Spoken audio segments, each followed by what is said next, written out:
welcome back to episode 12 of Generations Behind.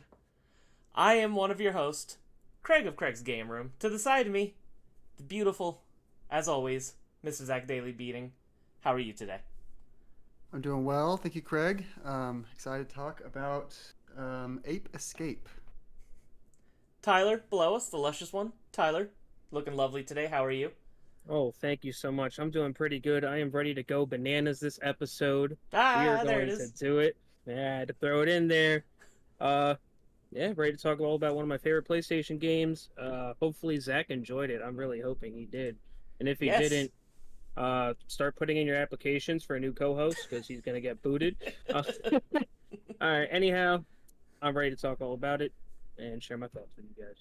Yeah, so Tyler and I have experience with Ape Escape. Zach does not, so he is a ape virgin, as they like to say, until recently.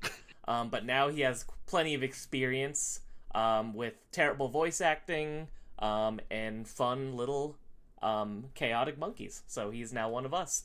I would like to share with you guys, just a reminder, Tyler has a YouTube channel now, so be sure you're subscribing and supporting that. Our boy is already getting some good numbers, so we're proud of him, doing some great content over there. I would also like to share that next episode is going to be a retro-style indie game highlight episode, so we're going to talk about just some of our favorite retro-inspired indie games. Feel free to write in about that, so you can talk about that with us on the show next week. Not next week, 2 weeks from the airing of this one. We are bi-weekly, not weekly. I wish we could be weekly, but we are all way too busy to be doing it weekly. So yeah, that's going to be a fun time. And it might be a shorter episode today. We're a little bit pinched for time, but we're still going to be sure to give you our full, beautiful thoughts on Ape Escape today. But I do have a little bit of an important matter to bring to the table before we talk about Ape Escape or anything else. I need to talk to you guys about, I've been thinking a lot about my favorite mayonnaises after our talk about the Chick-fil-A mayonnaise last week. I knew it. So I have a definitive list. I've been thinking hard and long about it. So here is the 5 best mayonnaises out there for all of you other mayonnaise enthusiasts. Number 5, gonna have to give it to Duke's. Duke's, of course, a classic. Unfortunately, kind of hard to come by where I live in Las Vegas, but I love me some Duke's. Number 4, Never even heard of you need to try some Duke's. It's not the best, but it's up there, obviously. Well, I don't think they're Number around 4, here if I never heard of them. Number 4, a surprising number 4 slot has to go to the Signature Select brand mayonnaise, which is Albertsons/Save-On's store brand. Has no right being as good as it is for being store brand, but it's way better than Best Foods. Fuck Best Foods. All my homies hate Best Foods mayonnaise. It is the worst. And they have it everywhere. And anytime I get some Best Foods mayonnaise, when I ask for a side of mayonnaise somewhere, I wish I just didn't ask for it in the first place, because I just get slapped in the face with disappointment. Number 3, gonna have to give it to Wendy's. I brought up Wendy's briefly last week. They're great. One time I asked them for a side of mayonnaise, and they filled a Frosty cup with mayonnaise, and it was the best day of my life besides my wedding. Good lord. It was fantastic. Number 2, gonna have to give it to Subway. Subway, obviously, limiting factors depending on whether or not you're gonna get mayonnaise there, because it depends on the kind of sandwich you're gonna get. But if you have your sandwich order, and mayonnaise is a compliment to the meats and veggies that you're getting on there, you're doing yourself a disservice not to get mayonnaise. Number 1, obviously Chick-fil-A.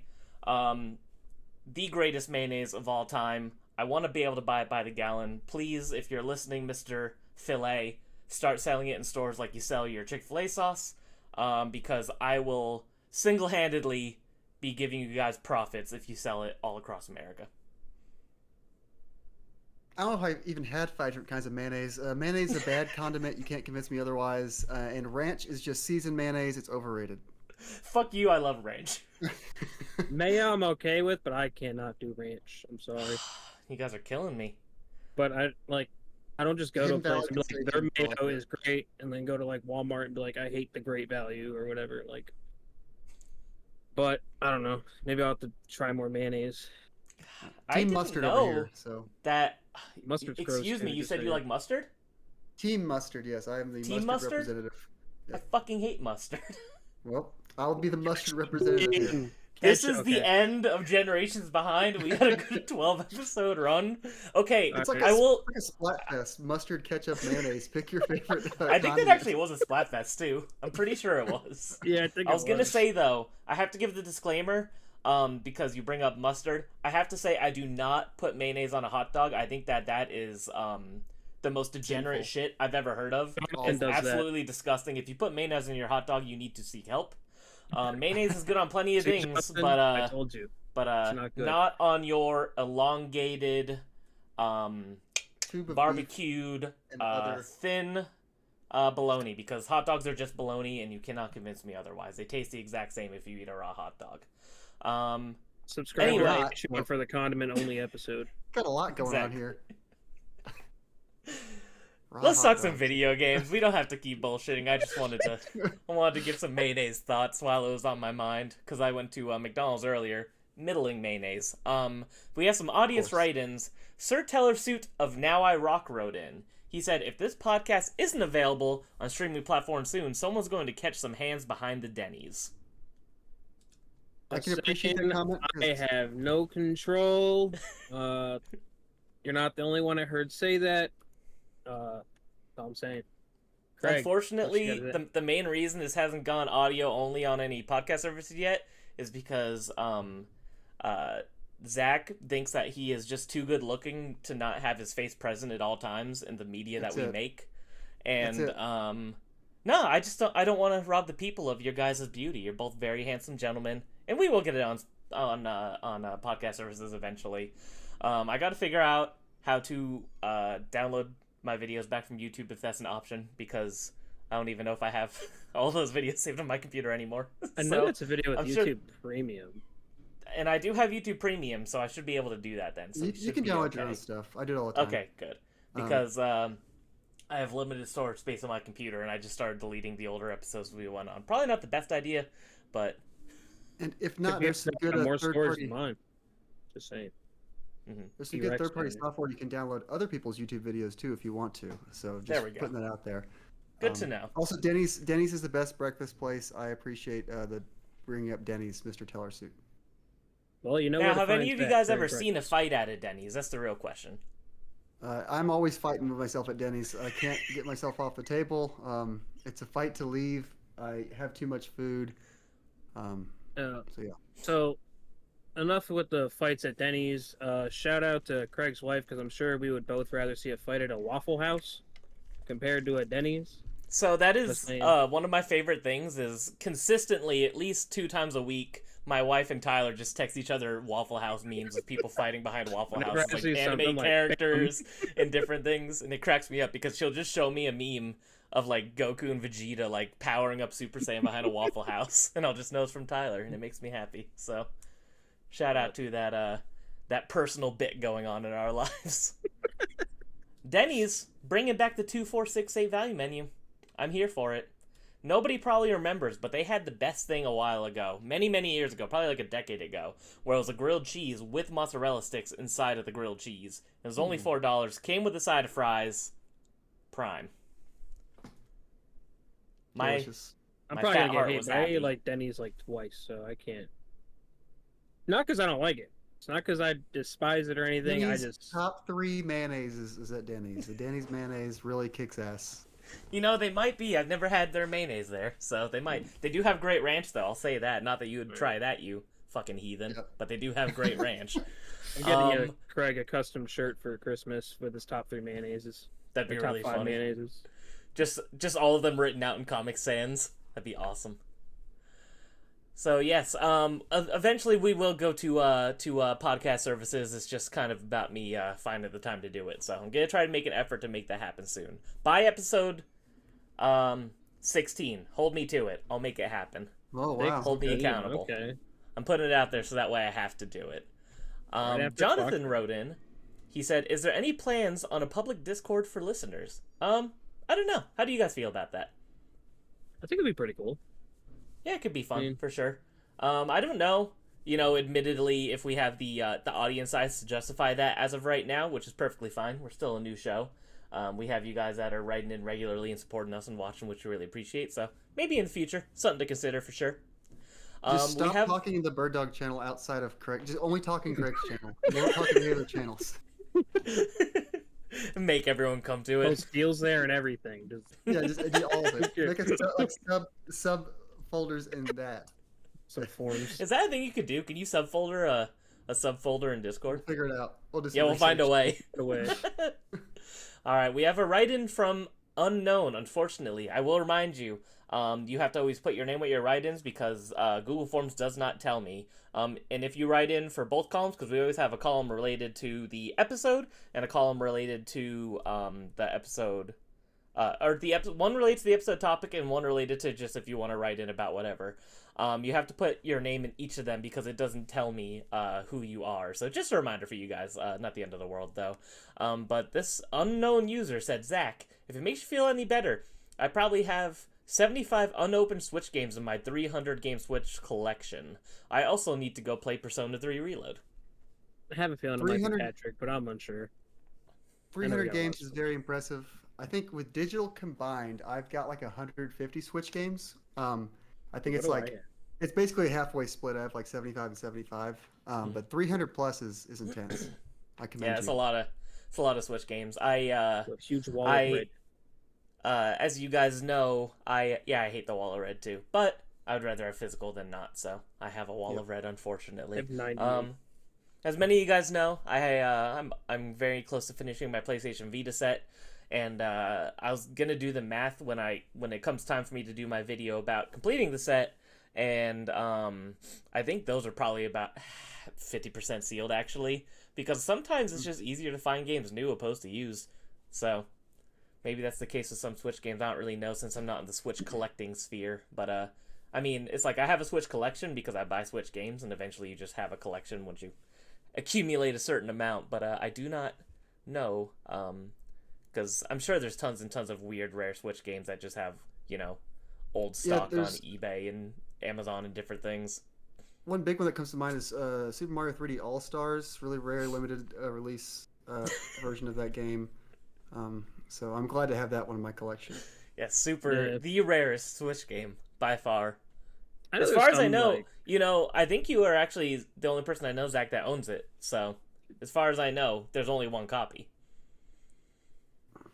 Pretty rare. Could be the rarest game of all time. Patrick Yeah. wrote in. He said, fun fact, when I was 4, my Grammy sewed me a homemade E.T. costume. I wish I had a picture, but E.T. will always have a special place in my heart for that. I even had a stuffed E.T. I slept with as a kid. That's terrifying. I just want to say shout out to ET and shout out to your Grammy because that is one of the most historic Halloween costumes ever. You need to find a picture if you have one. I want to see it. Yes, I would And love to see it too. ET is forever now established as our mascot. He's going to be mentioned in every episode Oh, no. going forward somehow. Just saying. I don't want it. I don't like E.T. He's scary. You've never even seen the movie. I Well, don't know if because I he's could so sleep as ugly. a kid with a stuffed ET. Well, that's what I'm thinking. I'm like, I feel like I'd give myself nightmares every night as a kid if I woke up with that thing next to me. Well, Yeah, he's that's always terrifying. right here anyway, so. Well, In our here. hearts? Yeah. Oh, that's Yeah, sweet. that's what that. Well, you didn't see the movie, so you learned those. All right, move No, along. I at this point I'm refusing to watch it for the bit, so I'm never gonna see it. When we have a You can Discord, tell we're gonna me, have that like there's like the most amazing crazy scene of all time in that movie, and I'll just have to believe you because I'm never gonna fact check you. Well, just be so you like- guys know, when we make that Discord, we're gonna have a watch along movie nights, and first movie's gonna be E.T. We'll So just have an watch it ET live with channel in us. the Discord. You're gonna watch it by yourself. I'm not watching that movie. Like, What? Keep that thing away Oh, from me. Y'all are haters, bro. All right. Zach, All right. even if he hated Ape Escape, I'm out. No, I'm kidding. All right. Well, you don't know. He might hate it still. We'll find out. But before we get to that, why don't we actually start talking some games, talk about what we've been playing. Zach, what have you been playing? A few things. I finished Astrobot. Very fun Ooh. game. Platinum? Yep. It's one of those games, if you just play it and, like, collect everything as you go, you're going to get close to platinum it. So, Mhm. yeah, really fun game. I don't know if it's like game of the year worthy for me. I know a lot of people are saying it's like game of the year, game of the year. It's definitely like in my top five. I enjoyed it a lot. Very charming game, very fun.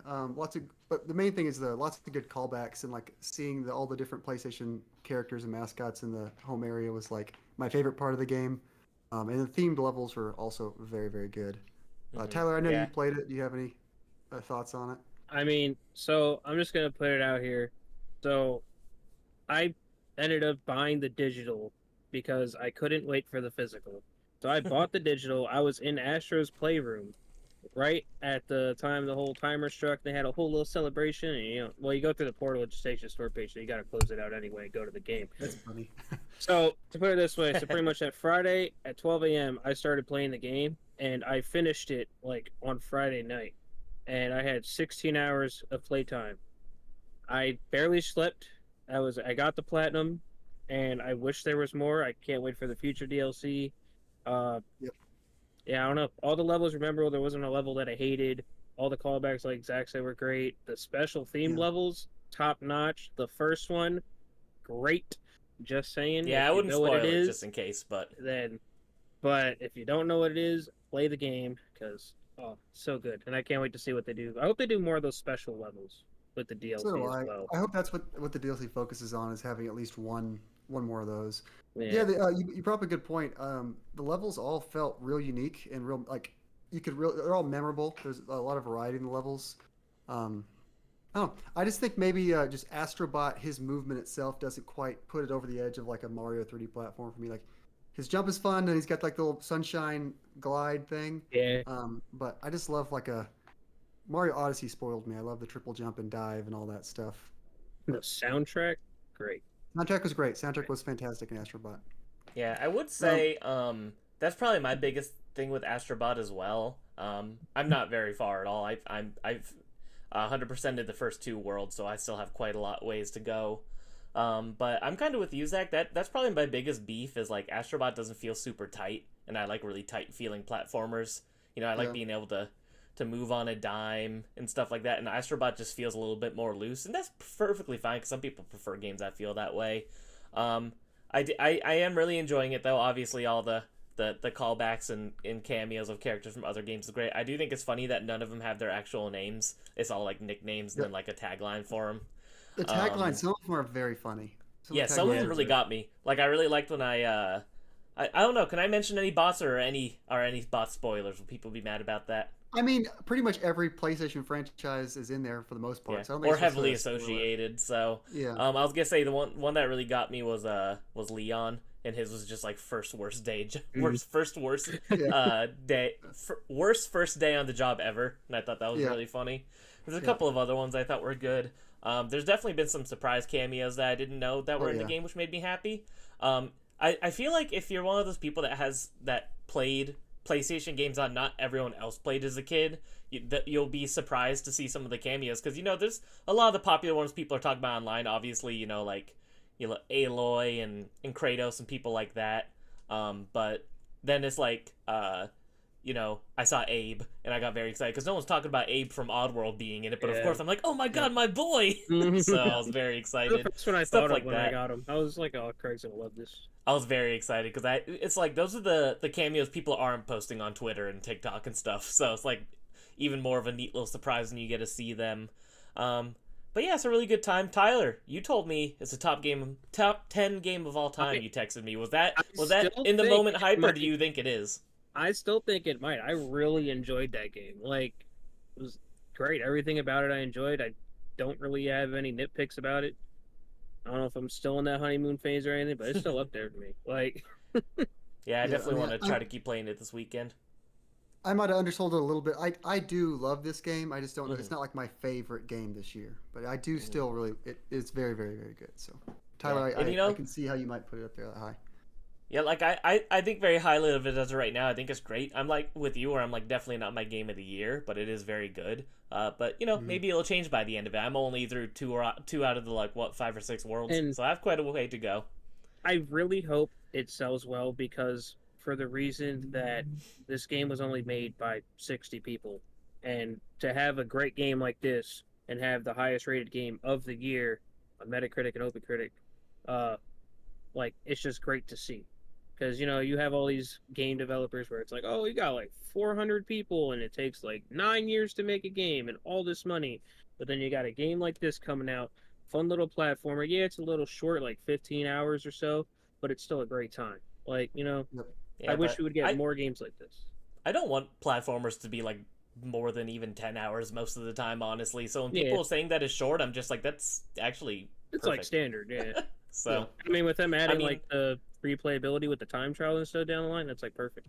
So that if you Mhm. want to keep playing, you can. If not, you had your I fun do time. wonder how people would feel about this game without all of the PlayStation cameos, though. I wonder if that would make a difference in a lot of people's minds. Because I feel like a lot of the charm does come from, hey, remember this guy?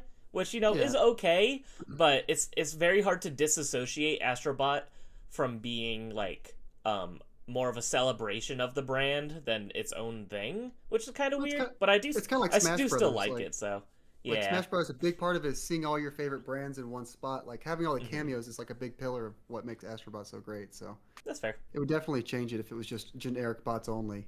Mhm. Wouldn't be it would have near the charm, but I will say, Team Asobi, make Gravity Rush 3. Make my day. I feel like they're a team that could handle that, so. I heard Yeah. someone talk about that the other day on Twitter, and I was like, they would be a really good pairing for that, so. But I'm never going to get Gravity Rush 3, so it doesn't matter. What else have you been playing? the other big one I've been playing is I did start playing Persona 3 Reload. I'm very much enjoying myself. I'm about 20 hours in. I think I'm in, it's like on a calendar system. I'm in late June, I think. I think I'm in late June. So I'm meeting new characters. I'm getting in the loop, the day-to-day calendar loop. I'm understanding it, figuring out where to put my priorities. I'm having a really good time. Loving the combat. Because of the way the game works, I feel like combat is like I'll have like 3 play sessions where I don't fight anything, and then I have like a big combat play session. Then I have like a couple play sessions where I do. So I on like a long sit down where I can play for a whole day. I like that. But sometimes during the week, it's like okay, just doing my chores, and on the weekend I get to actually fight stuff, which give or take. I think that I just love the balance of social sim and dungeon crawling Persona. I feel like it's done so perfectly well because I feel like by the time you're bored of one, you're able to switch over to the other and keep it fresh. So Yep. I'm having a really good time. The music is stuck in my head. All the different. it's so good, right? Music's so good. I like the characters so far. A lot of the characters are starting to like open up to me more now at this point in the game. Start talking about their problems and stuff. So I'm enjoying it. I'm looking forward to playing more. More the rest of the weekend. So Yeah, a lot of people complain that that they don't act like best friends or super close like they know each other in Persona 3, but I think people forget that like it's because they're not. Like it's more of like coworker energy. Like they're doing it because they have to, not really because they're best friends or they really like each other. And I kind of like that dynamic because I think it makes for a more interesting and real cast because they they don't sugarcoat anything with each other. So I love Persona 3 though, and I'm glad to hear that you're liking it. I would have been really sad if after all of this talk you were like, it's not for me. no, it's definitely for me. And there's a good chance if I finish this game in time, the stars could align where I get Metaphor on day one. I don't know. We'll see. That'd be cool. I'm curious how you feel about Tartarus. I like it so far, just because like I said, I look forward to the combat. So it's just a chance to do the combat. And in general, with RPGs, I love grindy things. I love grinding. I love doing repetitive RPG turn-based stuff. So Tartarus doesn't bother me so far. Just curious. That's a lot of people's biggest complaint with Persona 3 is Tartarus because it's one big dungeon for the entire game. So yeah, I mean, I guess like I said, I haven't played other Personas yet, so maybe I would like the different bespoke dungeons more. But the Tartarus is fine for me so far. But yeah, good. Glad to hear it. And then one more game I'm playing. Played a little bit as a indie roguelite called Elsie on the Switch. Don't have much to say about it though, because the first time I played it, it had some performance issues, and it lets you toggle on like a frame rate to like view the frame rate, and it was holding 60, and the second I would get into combat, I was falling into like single digits, and sometimes I was falling below 1 frame per second. Oh my It was basically unplayable. They have released a couple patches now, and I played for about 10 minutes this morning. It was playing more smoothly, but I don't have a whole lot of opinions on it yet because I wasn't really Hmm. able to Yeah. really Well, we could enjoy get an it yet. update from you on that in a couple weeks then. Yep. Cool beans. Tyler, what the hell you been playing So, besides other Astrobot? than Astrobot, uh, did another playthrough of Ape Escape. Actually, just finished it today, so a little bit before recording this. I think I'm gonna go back because there's like the ending and then there's like the true ending. I think I'm still gonna go Hmm. back and do like the true ending part of it, just because why not? I enjoy the game. Played that. You'll hear more about my thoughts on that later. And then another thing I played.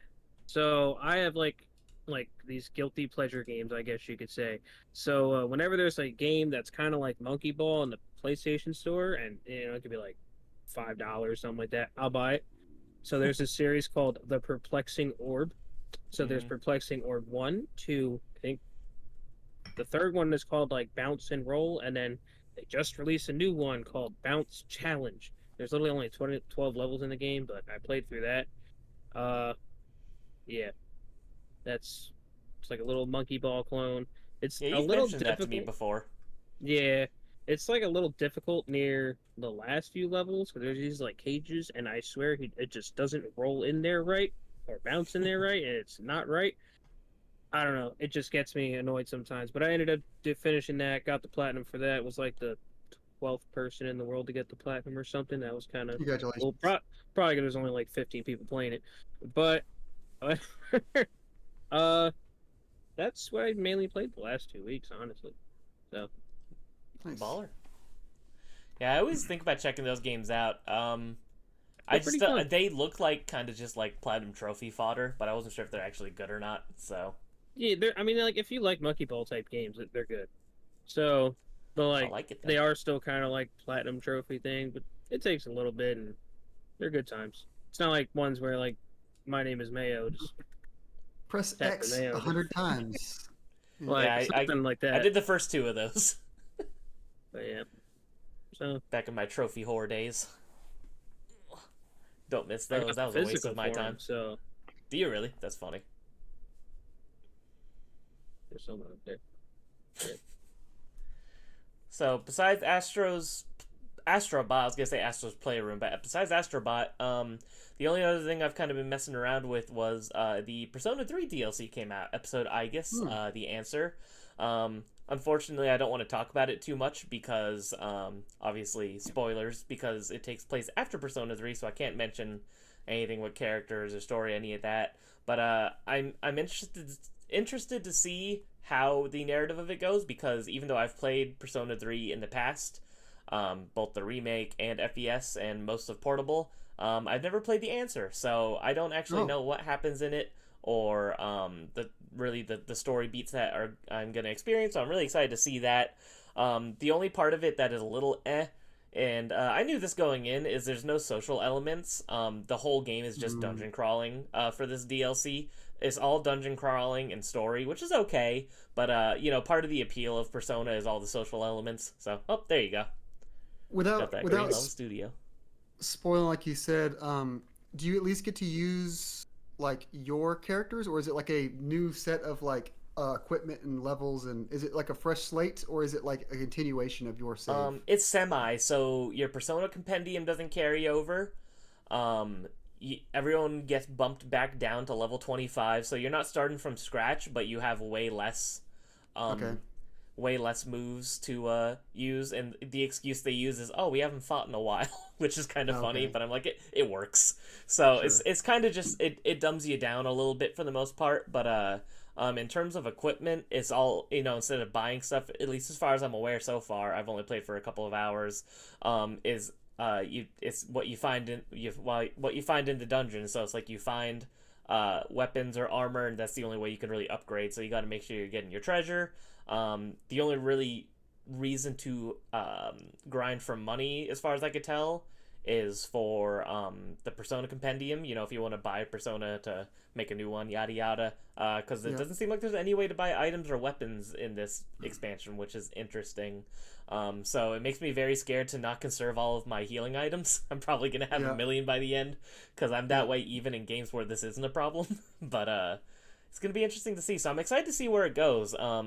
I played a little bit, and then I wanted to play Astrobot, so I've been playing that. And just because Astrobot's a shorter experience, I'll probably do that first because this DLC is, I think, between like 20 and 30 hours, so very long for a DLC. People are annoyed about the price point of $30, which I kind of get because even though it is a lot of content, it is something that was just included with one of the PS2 versions of the game. And a lot of people are convinced that it was already done when Persona 3 Reload came out, which, I mean, it must have been because that's only been, Yeah. 6 or 7 months ago. So they Yeah. kind of just saved it for later. And unfortunately, that's just Atlas pulling an Atlas, They like to re-release everything. They like to re-release the same game a few years later with a little bit of extra content. That's just, unfortunately, the Atlas way. They've trained their fans to put up with it, and now we all do. So that's just kind of part of being an Atlas game fan, unfortunately. But excited to see where it goes. Next up, retro or not retro, whichever one you have, recent game collection pickups. Tyler, why don't you go first? All right, me. So You looked ended like you up were loading for a second. Like you totally froze and was like, what am I Spinny doing? wheel. Spinny wheel. so got this for the collection. Oh, My I PS5 love it. It's so beautiful. PS5 controllers that I'll never use. So got that.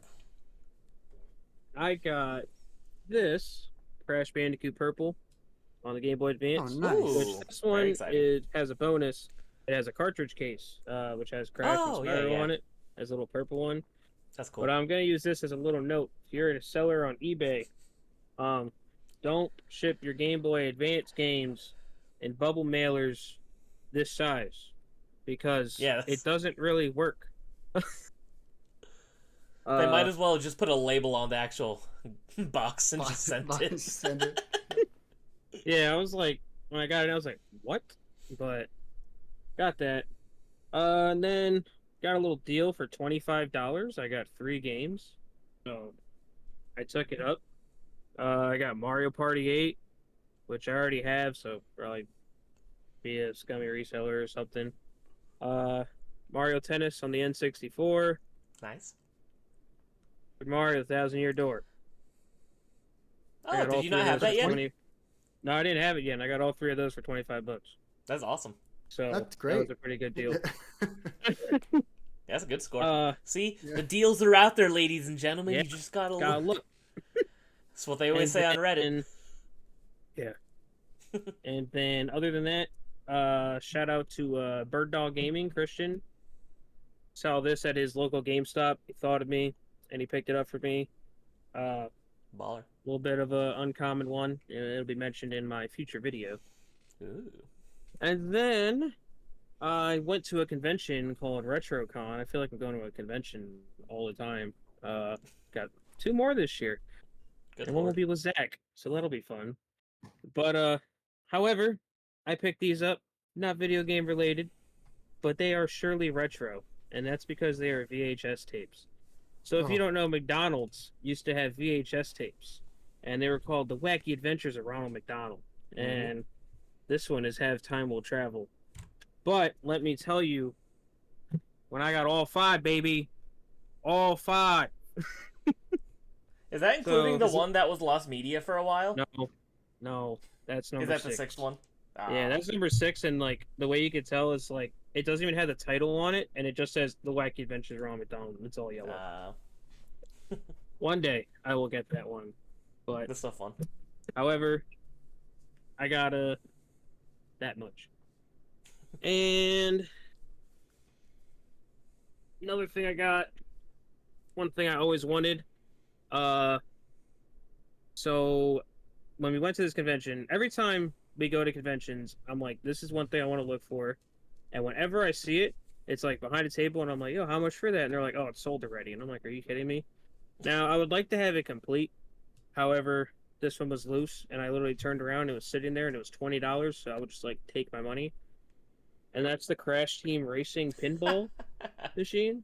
That's awesome. Lights up, makes noises, all that type of stuff. So that was pretty cool. I mean, it That's came with awesome. half the box. I got half the box. Only half of the bucks? How funny. The bottom of the box. That's Mm. funny.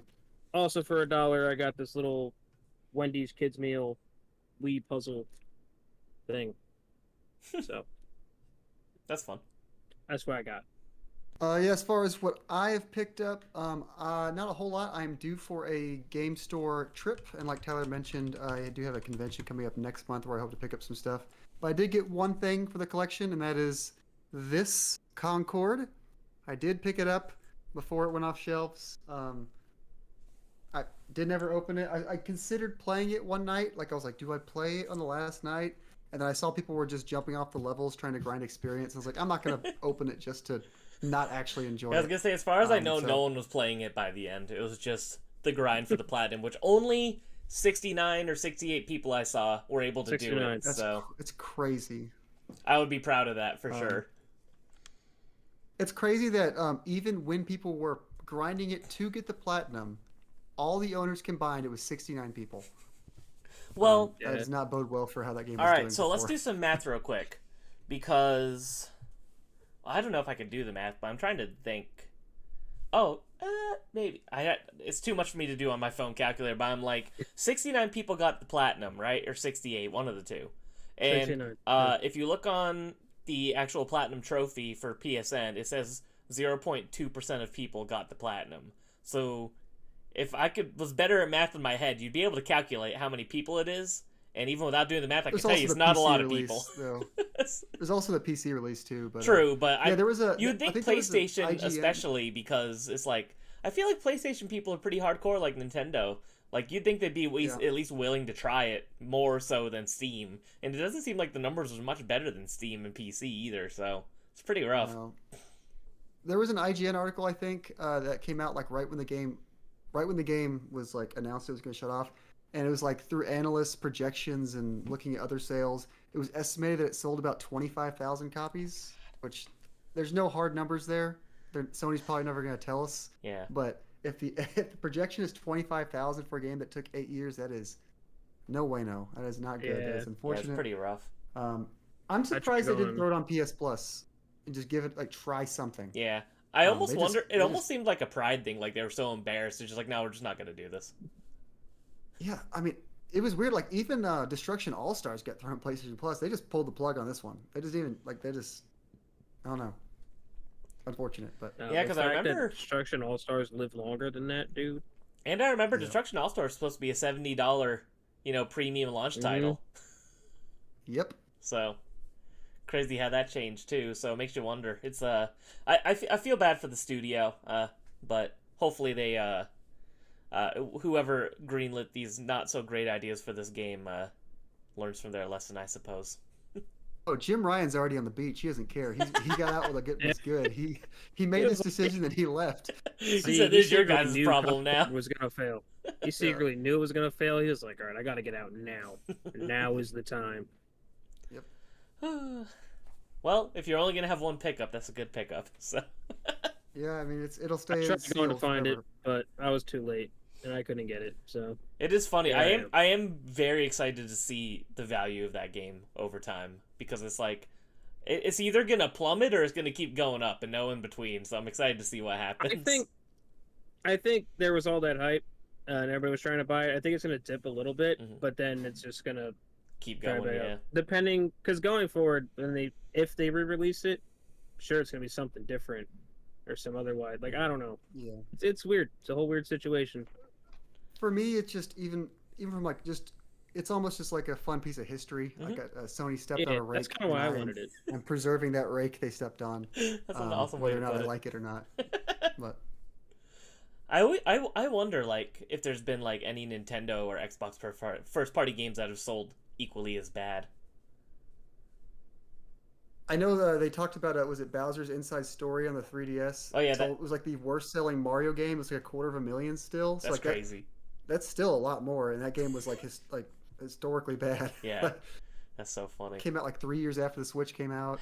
Yeah, nobody 2 years after, cared. something like that. And apparently it's Yeah. not even as good as the original, like even close. So Yeah. I don't know Yeah. the differences of the changes, but from a lot of Mario and Luigi fans, the game that everyone seems to agree is not good in that franchise. So Yeah. oh well. My pickups, I have another Yu-Gi-Oh! McDonald's toy. This is Pom Pom Purin Exodia. Isn't it? This was gifted to me from my boss at work when she found out I liked Yu-Gi-Oh, which I thought was very nice of her. So thank you to my boss. That's hilarious. I got the yeah. obelisk one. Oh, did you? That's fun. Yeah. I want the Slifer one. There's somebody in my town I saw on Facebook Marketplace selling the actual McDonald's display, and I thought about getting it, but I just am like, where the hell am I going to put that? But it would be fun to have, so I'm thinking about it. How much was it? Like $50. Oh, go for it. Exactly, because I'm like, if I were to buy all of the little toys individually, it would still be more expensive than $50, so it might be worth it. I feel like that's just such an irresponsible purchase. But it's okay. That's what we do here. That I is bought a game true. that doesn't work. I bought a game that doesn't work, Craig. Yeah, and you bought it for $10 less than the Yu-Gi-Oh display. So yeah, that's what I'm saying. You know what? I don't. Yeah, you're right. What am I thinking? My entire hobby is just wasting money, actually. So yes. maybe Yeah, exactly. if I get it, I will stitch an update to the end of the podcast if I decide to get it today. Hey guys, look what I got. Hey. All right, and now for games, I got for my birthday, kindly enough, Super Monkey Ball Banana Rumble. Very excited to try this. Nice. Same with Shin Megami Tensei 5 Vengeance. I did not have the Vengeance version yet. Those were both birthday gifts from my parents, so shout out to my parents. That was very nice of them. Solid gets. I got Astrobot, obviously, as we talked about. I got Psychedelica of the Ashen Hawk on the Vita. I got Yo Mawari Night Alone on the Vita, and this is the 2-pack that has H2HTOL #NIQ the Firefly Diary, because there's a lot of Vita games with just really stupid, terrible names. Rolls off the tongue. Yes. Yo Mawari, if you guys are interested, doesn't have a standalone release, just so you know. It only comes in a 2-pack with the HT yada yada. So something to keep in mind if you like to collect Vita games. That way you're not going crazy trying to find the standalone version of it. And I got the value pack of Tesla Grad, which is like a special edition that has a steel book. As far as I know, I think it's the only Vita steel book. It has an art book, a pin, so fun, cool little stuff like that in there. Very cool. A keychain, an art book, so shout out to that. Very excited. I am very, very, very close to finishing the Vita set now, because I only had 5 games left, so now I only have 2 left, which is very exciting. And those 2 games might be getting delivered this weekend, so that'd be very exciting. I had a tradition for a very long time to finish all of my sets in person at my friend's shop, Retro City Games, but I just know that they're not going to get these games traded into the store, so that's why I was like, whatever. I got some money for my birthday from my family, which was very kind of them, and I was like, this is how I'm gonna spend it. I'm just gonna finally finish the Vita set after all this time, so you can see a full Vita set video soon in your subscription box, which will be very exciting. Yeah, so I upload 3 videos, Craig uploads 1. What? Huh? What? I said I upload 3 videos, you upload 1. Hey. Hey now. Alright, so that's it for my pickups. Very excited to be closing in on that Vita set. And now it is time for Tyler's history lesson. From here on out, this is Tyler's show, ladies and gentlemen. He's taken over.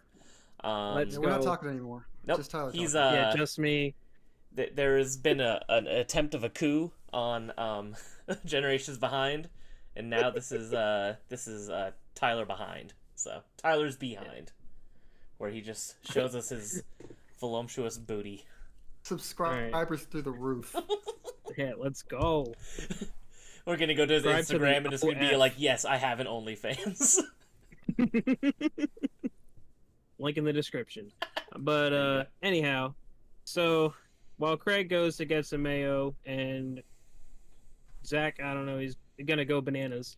We're gonna talk about some history, and we're gonna go from September 3rd to September 15th this time. So starting off, September 3rd, 1996 is when Nintendo released the Game Boy Pocket in the US. Oh. Never had one of those. Honestly, I didn't know that released here. I thought that was a Japan-only thing. So, September 5th, 1996, Sony releases Crash Bandicoot for the PlayStation. Woo! Another great platformer, should I say. Mm-hmm. September 6th, we had a couple things. 2005, Square Enix released Radiata Stories for the PS2 in the US. One I never got to. It's on my list. Craig, you ever play that? I know you play a lot of No, but I think you gave it to me as a gift for Christmas last year, so thank you. Oh, yeah, 'cause I did have two. Yeah. Yeah, you're like, I have Wow. an extra I forgot copy. Merry about that. Christmas. I was like, take it. So I want to play it eventually, but I don't even remember the last time I've had a PlayStation Yeah, 2 I hooked forgot up, about honestly. But I have a PS3 that's backwards compatible with PS1 and PS2. So I've been wanting to try to play some PS2 again lately. It's been a long time. it. Nice. Uh, Also September 6th, 2011, Sony released Resistance 3 for the PS3. I like the Resistance franchise. They're fun little first-person shooters. 2011, Deep Silver released Dead Island for the PS3 and the 360. That was kind of a big thing for the zombie games, and it started a whole lot of them. Mm-hmm. Whole lot of them. September 7th, Big Day Zach in 1997. You know why? September 7th, 1997. That's not Pokemon. It's damn it. Is it FF7? What is it? Yep. Sony releases Final Fantasy VII for the PlayStation. Hell yeah. Then also September 7th, 1999, ADV Films releases Sonic the Hedgehog the movie on DVD for $29.98 and VHS for $19.98. One of my Never favorite seen that one, movies. so I actually love it. I think it's so fun. really I gotta I watch it. actually had to get a replacement VHS as a child because I watched it so much that it just stopped working. My parents had to buy me another one. It's like 50 minutes long, but it's so fun. If you're a Sonic fan, it's like 100% must watch. It's such a good time. 2000. Sega launches the SegaNet online gaming network, where Dreamcast players can now play against one another via dial-up network for $21.95 a month. If you're a current Dreamcast owner, you can get a $150 rebate if you sign up for an 18-month contract. Or if you just sign up for an 18-month contract, you get a Dreamcast on Sega. Did the Dreamcast make it 18 months? No, I don't think so. One of my favorite fun facts about the Dreamcast Well, that was is about that it 12 was months from when it discontinued came before out. Sonic Adventure 2 even was released. I think about that all the time. Yep. I also think Yep. about how they use Fred Durst in a lot of their marketing. Like, I don't know why Sega had such a hard-on for Limp Bizkit at the time, but they really did, and it was so funny. Also September 7th, 2004, Konami released Silent Hill 4, and EA Games released Burnout 3 Takedown, the best Burnout game. Just saying, don't know y'all fellas' opinions. If you Nah, played 3 them, is the best one.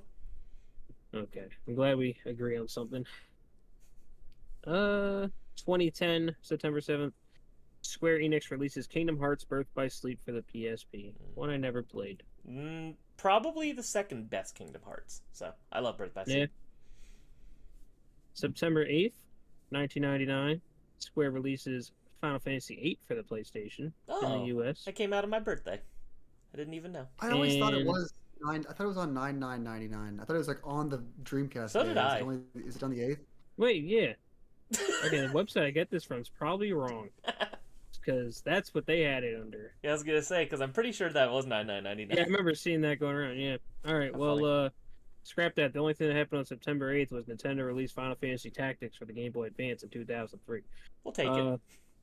And then 99.99, well, actually before that, 99.95, Sony released the PlayStation for $2.99, which Baller. launch titles were Battle Arena Toshinden, ESPN Extreme Games, Kalik the DNA Imperative, NBA Jam Tournament Edition, Power Surf 3D Tennis, The Raiden Project Rayman, Ridge Racer, Street Fighter the Movie, Total Eclipse Turbo, Twisted Metal, and Warhawk. That's a pretty big launch lineup. Yeah, trying to think of like what's great from that. I guess Twisted Metal I've never played, but I know people like a lot.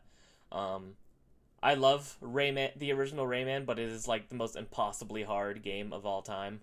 I'm convinced no one's ever been able to beat it without cheating. I just don't see how it's possible. And then, even though it's not good, I do have a soft spot for Battle Arena Toshinden since they had the arcade machine at my pizza place growing up. Very cool. And then 99.99, one of the greatest things happened. Final Fantasy VIII came out on the PlayStation. And also the Dreamcast released for $199, Sonic Adventure, Soul Calibur, and NFL 2K. God, the Dreamcast is so fucking cool, guys. I love the Dreamcast. Why is it Also so on cool? September 9th, 2004, Nintendo releases Pokemon Fire Red and Leaf Green for the GBA. Mm. September 10th, 1998, Sony released Spyro the Dragon for the PS1. Wow, that wasn't until 98? It was 98. Wow, I thought it was earlier for some reason. That's kind of cool. September 13th, 1983 is when Nintendo released the Super Mario Bros. Arcade in Japan. Baller. And then, last but not least, September 15th is when E.T. came out on PS1. No, I'm kidding. Actually, it's 2017. Sega releases Sonic Mania. I know it's not totally retro, but it was the first time in a while we got a 2D Sonic game, and it was a pretty dang good one. So I wanted to throw that in there. There you go. You know So, what? fellas, They brought back my boy Bark the polar bear, so I'm not going to complain about the inclusion. Bark the polar bear. Is that his name, Tyler? I don't even remember. I think so. I'm Can't tell you for certain. We'll go with that. Bark the polar bear. that And if sounds we're about wrong, right? we're now right. There we So, go. What we say is gospel after all. so, fellas, that's enough with history. So now you know what we're doing. We're moving on to the main topic of the show, which is a game that is beloved by many PlayStation fans. At least I would hope so. Which is Ape Escape. So I know Zach played it for the first time. Craig, I don't think he did a replay. I'm pointing at the wrong one. It's just the way on my screen. But yeah, you know what we're doing. Just listen. So, Craig, you didn't replay it, did you? No, I Just going off didn't. memory? I was watching some gameplay just to refresh my memory on some stages and items and different things, but yeah, I believe it was in 2022 when they released it on PS5 and PS4. I played it for the first time then, 100%ed it, or not 100%ed it, but I got the platinum trophy, and I had a very good time with it. I think it's a very good game. Growing up, I had Ape Escape 3, so I had history with the series, but I've only ever played 3 as a kid, and then the original game a couple years ago. So, starting off, I just wanted to give a little description of the game if you never played it. So, Ape Escape, known in Japan as Saru Get You, if you didn't know that. It's a platform game published and developed by Sony for the PlayStation by Japan Studios. Released in 1999, story revolves around main protagonist Spike, who had to prevent history from being changed by an army of monkeys led by Spectre, the main antagonist. Ape Escape was met with universal acclaim from critics and consumers alike, who praised the utilization of the new DualShock controller, because this was the first PlayStation game that actually required you to have the DualShock controller. Because they had to make you jump with R1, and I know that's going to be one of Zach's complaints. So He's smiling. the game actually took 2.5 years to develop, and originally it was going to be called Project Kids, and it was actually like totally different. The plot of the game was originally going to be revolved around the professor sending Spike to an animal world where primates ruled the world as villains. Spike would venture throughout the world trying to find a way back home. Spike would be moved with the left stick, so they were still going to require the DualShock, but with the right stick, you're going to control an animal companion. So this would be like controlling two different characters with two different sticks type thing. While the animal movement was scrapped, the idea was reworked into the RC car gadget. Monkeys also appeared, but there was no catching mechanic added. And a little fun fact before we get into our thoughts. In the level Dark Ruins, there are 4 monkeys that are actually named Kyle, Stan, Kenny, and they changed the name of the last one, but Crapman. It was a reference to South Park in that time. South Park was pretty popular if you didn't know about that. But, so, that is all about Ape Escape, about the beginning of it.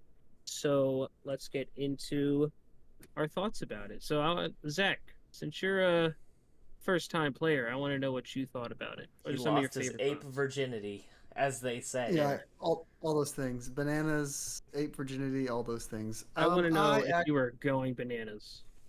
I actually really enjoyed it. I had a really good time with it. Like you said, when I first started the game, I did have a steep learning curve with the controls. Jumping with R1 is disgraceful, but I got used to it. um, I just like I knew the right stick was for the like directional swings of like the nets and stuff, but my brain kept trying to do controller movements. So I try to camera movements. So I try to change the camera. I would just swing to the left like that. So that happened for like the first 30 minutes, me bumping up against that. But once I got in the groove of it, and once I started understanding the game more, I had a really good time with it. But Nice, nice. What about you, Craig? What are your thoughts on Ape Escape? Yeah, so I think that it is a very very fun game. I could see why it's a lot of people's favorite, PS1 game. I think, awkward control scheme aside, I think that it holds up very well. You know, everything about it is very charming. The art style, the really crappy voice acting, the like very interesting it's really crappy. Yeah. the really interesting way that they try to make the cutscenes cinematic with the way that the camera moves around stuff is fun. Um, Yep. all the gadgets are fun. There's definitely some low points with some of the more gimmicky stuff, which I'm sure that we'll get into. But it is a very, very good time. I think it's a lot of fun. And I think that is a more innovative and kind of important slash inspirational title for other games than people give credit to. Because, everyone talks about Mario 64. But I think Ape Escape did a lot of creative things as well that helped inspire 3D platformers going forward. If you think Yeah. about it, it's kind of like a hide and seek game, and there's a lot of that. You feel a lot of that in the new Astrobot, actually, like That's true. going to a spot, the level, finding like a little like thing you're supposed to find, and a goofy way to get to it. Hmm. A lot of that in Astrobot as well. Well, I was gonna say because Japan Studios made this game, right, Tyler? Ape Escape, Yep. and then Team Asobi is a spin-off of Japan Studios, right? Yep. So I believe so. I Yeah. don't Correct. know if anyone that's been there since the beginning is still there. I probably doubt it just because the length of time and different layoffs and different things that have happened over the years. But I wonder if anybody is from that original team that worked on Ape Escape, and that could be part of why it'd be interesting to go on Moby Games and try to see if you could connect any names. Yeah, it would be kind of interesting. I mean, I'm not too sure if Hmm. any of them are, like you said, the time frame, Have you guys ever been but on Moby Games? no. I have not. Fantastic website. It has the credits of every game ever, basically. So it's like you could go to Oh, the credits for Ape Escape, for example, click on, one of the programmers for whatever, and then it'll show you every game that they've ever worked on. It's like a Wikipedia for game devs. It's really oh, cool. that's So, cool. yeah, I don't think it's a very well known website, but it's definitely interesting to be like, oh, this person worked on this and this and this, because it's like, you hear of the Kojimas and the Sakurais and different people like that, but you don't often hear about, this legendary animator that worked at Nintendo on all these different games, and that's the way that you could look into Yeah. other prolific people in the games industry. So shout out to Moby Games, very cool website. Yeah, it's neat. That's a Yeah. really cool idea. Well, one thing that's kind of like interesting with Ape Escape though is how you mentioned the terrible voice acting. Like they actually recorded the English dub twice. So like there's a UK dub and Hmm. then there's like a dub for the US. And like Ape Escape 2 on the PlayStation Store, it's like only the UK dub, so it's really hard to get used to. They're all like British. I'm just like, whoa, this is a little different. But yeah, I mean, my thoughts with Ape Escape. I played it originally on the PSP, which actually I forgot to bring it over. I was going to show it off, but I meant the voice actor for Spike. They were Oh, different on the PSP version and the PS1 version. So the PSP version was actually done by the same person that voices Invader Zim. I was gonna So say I forget everybody's his going name, to but I know who him. you're talking about. Richard Horvitz, I think Yes, that's his he's last also name. But Billy in the Adventures of Billy and Mandy. yep, he does a lot of Hell of a Boss, I think it's Hmm. called, Yeah, whatever. I don't know much about it, he but just has the perfect it was alien kind of voice. When I think of aliens, I think of Invader Zim, like that voice. It's so yeah. good. It was kind of funny when I went to him, and I was just like, everybody's like going up with Hell of a Boss stuff and Invaders and stuff. Like, can you sign my copy of Ape Escape? And he was like, "Oh, Spike, I love it." That's And he's fun. like, "It's the second one to do this all weekend," and I was like, "All right, somebody else is out there, pushing the cause." But anyway, uh, fellas, let's talk about. Do you have any favorite levels in this game? Trying to gosh, think. specific levels. Trying One to of think. I my, do. I mean, oh, go ahead. There was this kind of turn for me in the game where I don't remember the specific level that did it, but I know early game I was having fun, but I wasn't loving the game. And I think as I was getting new gadgets, I started to really turn to the game and like it a lot more. And I specifically remember really liking the when you first get to the coastal area, like the beachy stuff. Yep, that's one of Just my I just favorites. yeah, that was just Just like the neat scenery. going there. And I had that was right around when I was really starting to enjoy the game. So that felt kind of like an inflection point for me. Was that beach level with like the pirate ship, Yep. um, and yeah, so So that I probably the looked it first up one that real comes to mind for quick, me. because I couldn't remember the name of it. The level that I really liked, I remember, was Wabi Sabi Wall. I always love like kind of like Great Wall Oh, of that was China, great. like themed stages Oh and levels yeah, and games. I always think those are really fun. And that was one I remember sticking out to me very well. I remember it just having like a lot of good like kind of like hidden locations for the monkeys and the coins and stuff, and just the aesthetic. I love it so much, and uh, just in general, I want to say shout out to this game music. It's so weird and like experimental and like drum and bassy. It's like not the kind Yeah, of sound you often hear in games generally, but especially not platformers. So it gives it such a unique vibe the whole time you're playing it. totally agree. I mean, like the beginning opening song and like the credit song, uh, perfect. Like lives rent free in my head, especially when I finished it today and it was just playing. I was like, doo, doo, doo, doo, doo, doo, doo. Yeah.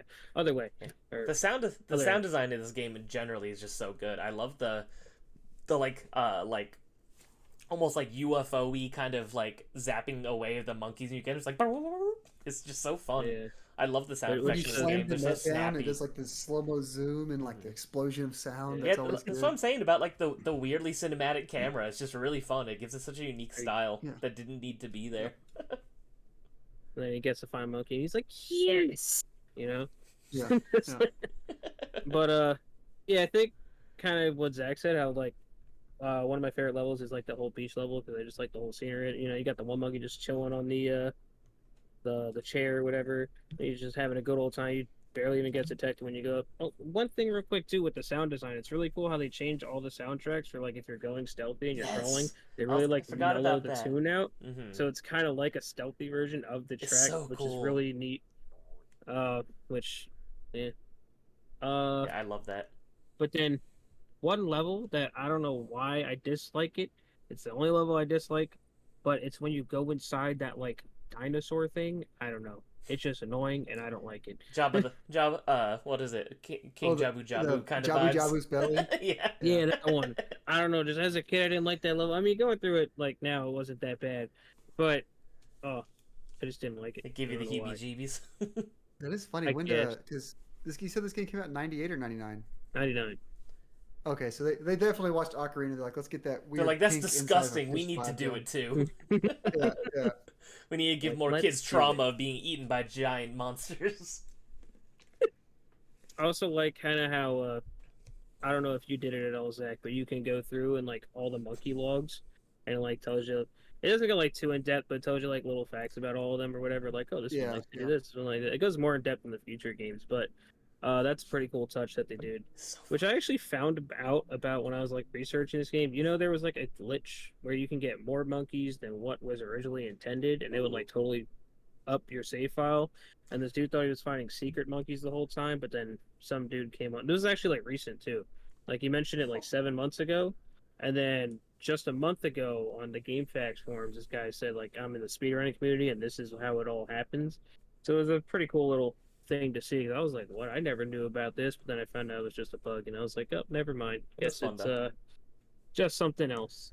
That's fun. I like But that. yeah. Well, what else did you like about the game, Zach? What are some of your favorite gadgets? Favorite gadgets. I wrote down two specifically that I liked. Um, I I thought the jump was fine. I thought the double jump was bad. So when I got the sky spinner thing, that really changed the game for me. When I could Yeah. actually like fly up and glide around, that was a big moment for me. Where it was like, okay, now I feel more confident with the jumping, um, and the platforming. And then the other one I really liked was the RC car. Just really impressed me how fluid it was, and that lets you control two things at once, running around and then controlling the car. And it wasn't like sometimes you had to actually, run alongside the car as it was doing stuff and like get to places like the car would push a button, then you get somewhere, yeah, then you'd let the car get. I thought that was really a really fun um, way to use the car. And I feel like not a whole lot of games. It's funny. There's a game on the Switch that comes to mind for like controlling two things with one thumb. Astral Chain does that, Hmm. like controlling like two monsters or things, two uh, characters with each stick. Just a cool idea whenever that happens, and it was done pretty well in this game. And for happening, when joysticks were pretty new. Dual joysticks were like a new thing, and to have cool ideas like that, is pretty impressive.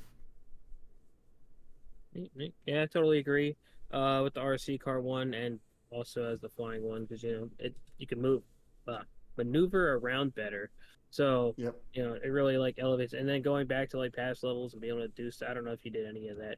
Like going back to past levels, I did that when I was going to get some of the Spectre coins that I missed. Going to different spots and stuff. That's always a good time. Uh, one what I don't know, the hula hoop was kind of cool as well, I was gonna say I but you enjoyed didn't the really. super hoop a lot. I thought it was fun. Yeah, you just don't utilize it No. as much. Like I think mainly in like the ice world you use it when you're going across all the like fallen platforms. But other than that, you Yeah. don't really use it other than uh the final boss, really, Yeah, from what a I lot of the remember. items of this game, I guess you could say, as a complaint, is that they're not really multifunctional. They're just kind of situational.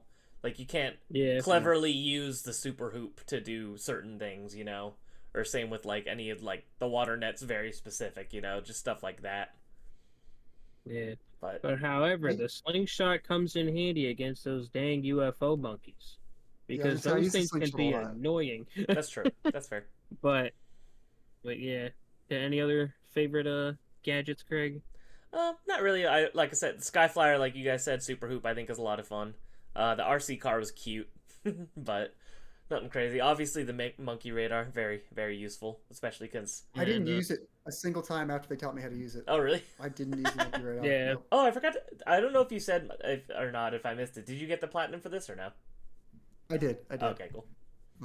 It basically just like playing the game and like kind of being uh, thorough in the levels, you'll get the platinum. Hmm. So, yeah. Because really, the last trophy, like if you're pretty much going throughout the levels, the last trophy you get is just for getting the punchy hand gadget, which you yeah, really and don't just use in get the that main for. game because you get it right after beating like Spectre the first time. You get beat him a second time, but that's once you If you do all the months and Yeah, stuff. that's something I didn't know if you existed play, until today. I didn't know that there was like a secret second fight with him if you play the game. Was it twice? Mhm.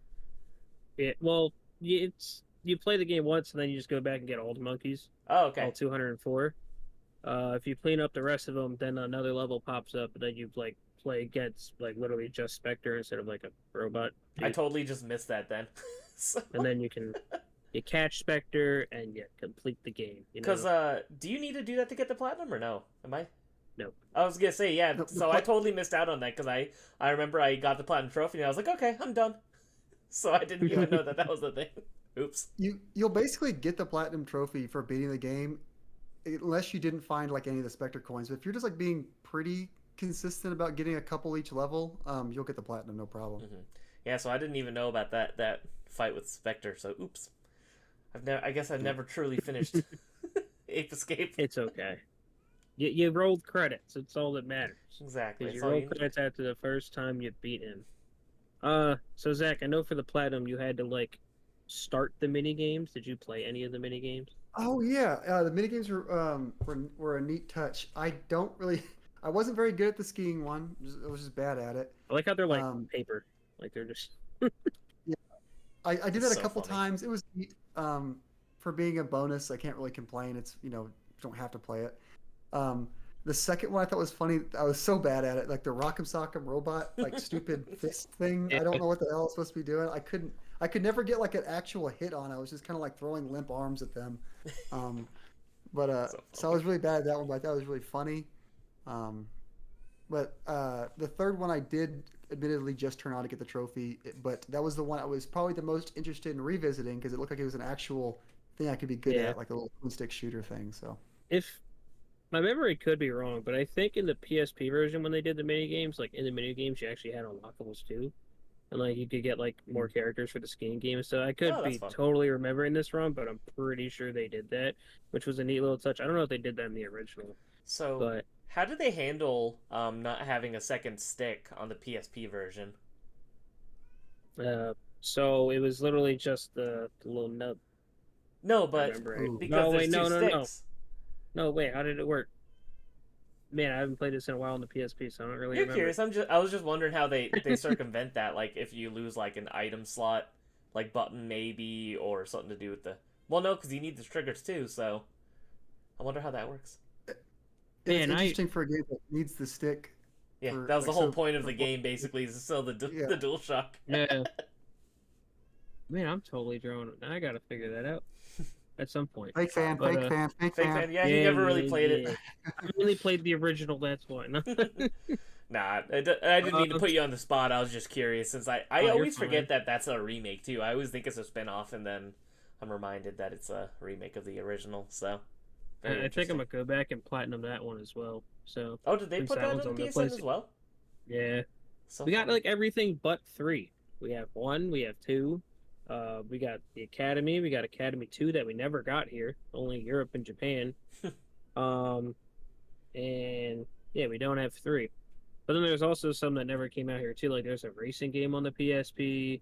There's an RPG on the PSP. No way. That was yeah. I'm pretty sure it's an RPG. I'm looking this up right now. Yeah, I think it's called Ape Quest. Look it up. Ape I think it was available digitally on the Quest. PSP here, but it wasn't like physical. It was only physical in Japan. Oh my gosh, yeah, this did Um, come out here. What the hell? That's See, it was only wild. digital though, so Role-playing you video really game can't go wrong. spin-off. Yeah, look, I taught Craig something. How funny. But Dude, yeah, racing one. I am and then there's loading another this one up where on you my actually- Vita later. I can't believe this exists. That's awesome. And then there's another one where you play as the monkey. I'm not sure what it is. Oh, and then there's Pumpkin Prime, which is like mini games. And then there's the PlayStation 3 movie. There's actually a lot of them if you think about it. We just didn't get a lot over here. Which kind of sucks. I'm hoping we eventually get 3 because I guess what Zach said, I'm a fake fan and never played 3. So And that's my childhood like Ape to. Escape, so I'd love to replay it. yeah. So Absolutely loved that game I as a mean, kid. I'm hoping. But Can I- and it's weird. Oh, go ahead. I was gonna say, can I talk about something I did not like in the game? Yeah, but let's go into our dislikes. If you dislike anything, because I didn't know what else to go into. There's one thing that stands far and above everything else, and it's every single time that we go in a fucking rowboat. I Thank hated you, that that's what I rowboat. was gonna I say. could not control it. I Yes, was trying yes. to spin in a circle, just going the wrong way the whole That time. is I couldn't exactly what I was talking figure it about out. earlier when I was like, this game has some big flaws. I was thinking of the rowboat. It's Just terrible. like spin the sticks in like the same motion to go straight. It was so frustrating. I It was is running into awful. walls, going the wrong direction. The camera was going around me. I hated it. I almost I stopped hated playing rowboat. the first time because of how annoyed I was with it. I was like, I can't Yeah. fucking move. I can't row this goddamn Yeah, boat. I it, just it keep makes you turning do around. it early too. That's what I was feeling like bad about it because I was having a good time, not a great time, and then they put me in the rowboat. I was like, I'm gonna trash this game. I hate this. And then they don't make you play the rowboat for like a good, they kind of let you skip that for a while. But oh man, I hated that thing. Yeah, that was absolutely terrible. That's so funny because I was waiting to bring that up when we were talking about things we don't like because that was the worst thing almost ever. Yeah. Like jumping in and out of it's awkward too. You have to like jump in the water and then like kind of try to jump back in it, and it doesn't. I But don't then know. like the tank wasn't so bad, It wasn't as Yeah. bad. Yeah, it wasn't nearly as bad. But that goddamn rowboat Uh, ruins lives. It was like I appreciate like them trying to like make a cool control scheme using the joysticks, but that just because it's novel and a cool thing to try doesn't mean it was done well or it was fun. It was awkward and strange. But Also, Yeah, why we were- does every okay. character have a different name in like the other regions? It's so weird. Like almost every character, and I looked it up because I was curious. Every single monkey that you capture and their description is different in Europe. Every single one. It's Interesting. super bizarre. they're all localized. Yeah, it's super That's funny. strange. Yeah, ain't the main character's name like Jimmy in the European version? Something like instead of that. Spike. Let's see. It's like Jimmy. Okay, so or no, it's- Spike I and think like Spectre are two. the same, but then Katie is Natalie, Buzz is Jake.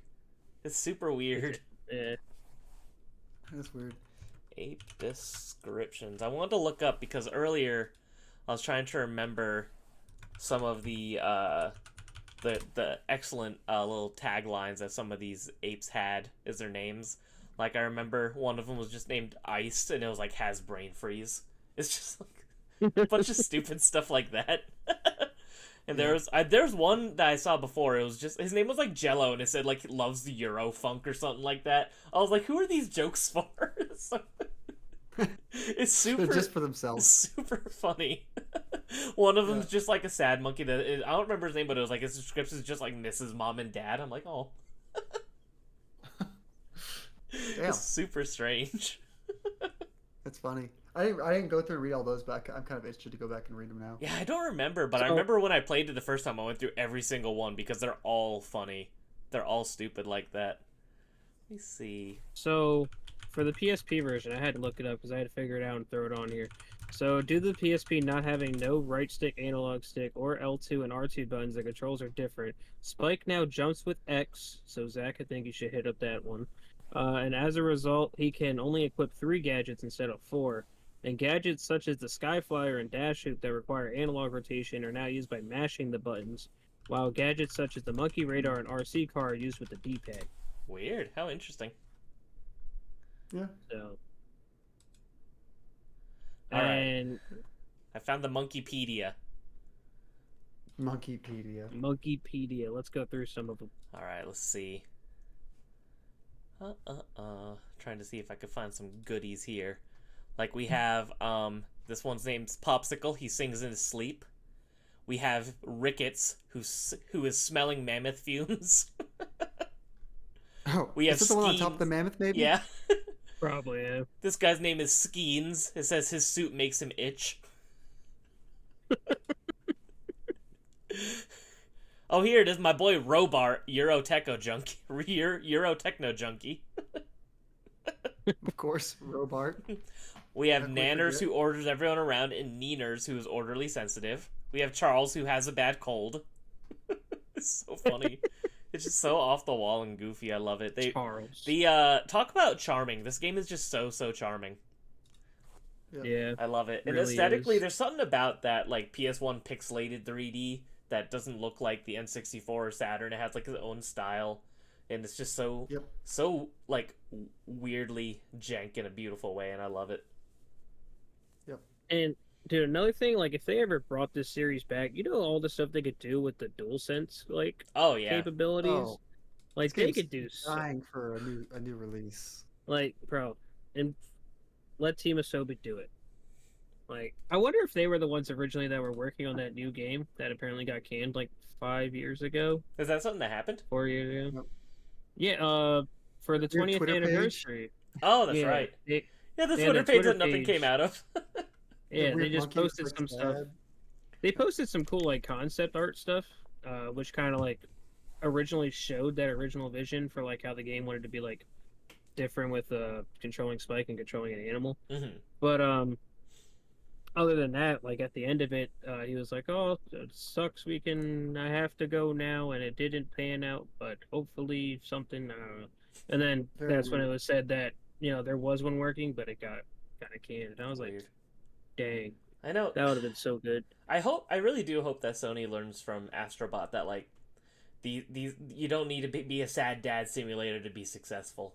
Like I like when we get these kinds of Mhm. games out of them. So, and Ape Escape would be the perfect game to bring back. I think. Yeah. So, And you had Sony talk recently. I know it's going a little off topic from the Ape Escape thing, but it's still involving them bringing it back. Like they were like, "Oh, well, we don't have many established IPs, bro. Look at your catalog. Yeah. yeah. Like you're saying you don't have a lot of IPs, but then you release a game showcasing your IPs. What? Very Like- strange time to say that specifically. Mm-hmm. Like I don't get it. And just if well, no, that's spoiler territory for Astrobot. But however, I don't know. It would just work great, and I would hope there would be a timeline we could see it. Knowing Sony, it probably won't. But if we did, it'd be so good. I'd buy Maybe it. for the 30th anniversary. You know, they got started now. They got 5 years. They could do it. Yeah. I mean, Just the fact of hearing Zach say he'd buy it, I'm glad. it's just weird because it's like I feel like really Ratchet and Clank, Gran Turismo, and God of War are the only like Sony IPs that have lasted for more than 2 generations. And it's like everything else is like they just kind of move on or stop caring. It's very strange. I guess technically The Last of Us. The Last of Us is on 3 generations. I was gonna say The Last of Us. But I don't know if that counts because they're not new games. But it's just very interesting. I don't know why they like. I guess some people might like that. Maybe they're not like Nintendo, like there's a new Mario every year or like their equivalent kind of thing. But I don't know. I mean, I guess there is too much of a good thing, but there definitely is a point where after enough time passes, I don't know why you wouldn't want to bring this stuff back because that gap of people missing it are gonna make them more excited when it returns. So you'd think it'd be a Yeah. smart business decision to return on some of the older IP because it'd be like, oh shoot, they're coming back, you know? Yeah, and kind of like what Tyler said earlier, I mean, good experienced developers don't grow on trees, but if you could get this game, like Astrobot took 60 developers, if you could get a few teams of 100 people, working on different IP franchises to get something spun around in 3 years rather than taking 8 years for, Dude, um, Yeah. you know, And Japan Studios was one of Sony's best studios, and then they ended up kind of just canning them and just having a team of Sobi, which really sucks. yeah. And it yeah, isn't. Aren't they the ones that worked on Gravity Rush, if I remember correctly? Mm-hmm. Yeah, like they make a lot of great. I don't know. Yes, I think I It mean sucks. I don't think their games were that expensive to make, but they also weren't very profitable, so I guess it just didn't make enough sense to them. But you look at something like Astrobot, and it's like it's a very small team, probably didn't cost that much to make, and it's probably going to make a lot of money. So hopefully this kind of makes them reel back on that idea, so we could get things like Ape Escape or Gravity Rush 3 or something one day. Who knows? Hey man, We it could would be dream. great. Like so many IPs they could bring back, and just charming ones, and I don't know. and One day Sony will get it. another interesting thing about that, you want to know why Nintendo keeps selling more and more games for their franchises is because they have people playing these games from when they're 5 years old and growing up with them. Sony needs to have more franchises they can have younger people get into and grow up with and continue to be a fan of. If all of their games are made for adults, you're not building an audience. You're only catering to the audience that you already have. While Nintendo keeps selling to the all new 8-year-olds that show up every year and they grow up with them, Yeah. love their games, and buy them going Yeah, forward. because I mean, really, besides Ratchet and Clank, they don't have any other current franchises. Really, I don't think like that. Little Big Planet seems to be kind of dead. There is Sackboy, but it wasn't made by Media Molecule, and it was different than regular Little Big Planet. Astrobot, I mean, I think is going to be a franchise of some kind, but is it going to become its own thing? Is it going to keep relying on old IP to be like, hey, remember this? Is it going to keep kind of coming into its own, or is it going to stay the series that depends on your nostalgia and also being themed around the console that it's on, which is very interesting. I don't know. It's just I feel like Yeah. Astrobot has a limit because of how they decided to go with him. And I don't Yeah, in the think first game that's they don't do that. People are be mad. yeah. Like, Yeah, because they're gonna be like, where's my PlayStation memories? Where's my IP? And I So which way would you want it to go? Would see. you want it to keep doing the nostalgia way, or would you want it to branch out on its own? See, I and think that's it what's has to branch hard out on its own because you can't rely on it yeah, forever. I feel like you can't rely on it because I mean, how many times are you gonna be like, hey, here's Kratos again, remember Kratos again? I feel like you Yeah. can't even do that Yeah. a second time and have it be exciting because it's already been done twice technically because of Astro's Playroom. I Yeah. just feel like even though it's a great game, I haven't played the original Rescue Mission. Um, as far as I know, there isn't any of that kind of Sony fan service. I think that started in Astro's Playroom. Um, We need uh, Astro karting. We just need to add all of those yeah, I don't know. characters. It's just one of those things where I feel like they put themselves in kind of a tough place because, like you said, people will be annoyed now if they do one without all the Sony IP integrated. But I guess that would be the true test. I'd rather them make another game, have it not rely on it as heavy, and see if people still like it as much or care. Because I think that it is good, Yep. but a lot of my smiles, my oh cool moments in that game are seeing some of the cameos opposed to the actual things happening. Despite how fun it is, I think that what is elevating it higher than people want to admit is all of these PlayStation cameos, and that's okay. There's nothing wrong with that. I just am curious to. I wish there was a peek into that alternate timeline without that to see if the game has as high of a reception. I've got it. Every game, they still dig into the nostalgia. The next game, They pick a like the themed levels. They pick a series and make a whole game where Astrobot I goes in was that thinking world, that when Hmm. you were and talking like about it. that's how you But get your new Ape Escape. yeah, Astro goes to but the it's new like Ape that Escape would world and suck just though too, because it's like then I'd be like, man, I just wish this was Ape Escape, you know, or I wish this was Gravity Rush, or I wish this was Parappa the Rapper, or whatever they decide to do. I feel like it would make me yeah, just yearn more for what it's trying to encapsulate the feeling of, opposed to what it actually is. sure.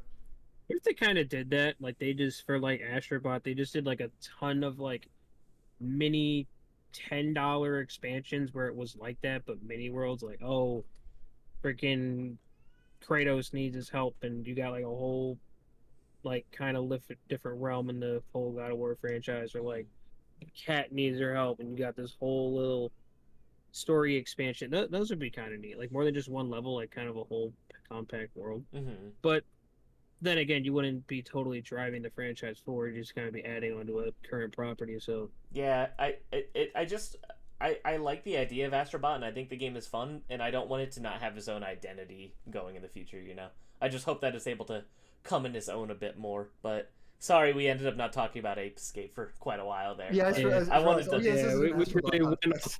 I know, but it's well, relevant to the the ownership of it's the Ape relevant Escape because IP. So Astrobot was the most recent Ape Escape content we got in a long time. there is a lot of monkeys. So Yeah, and it's so cool, like seeing like all them doing their own thing. Like once you do the gotcha mhm. machine, you get all that. Oh, so Yeah. good. But Would so you rather, fellas, Tyler, oh, a Ape Escape remake again, or would you rather a new entry?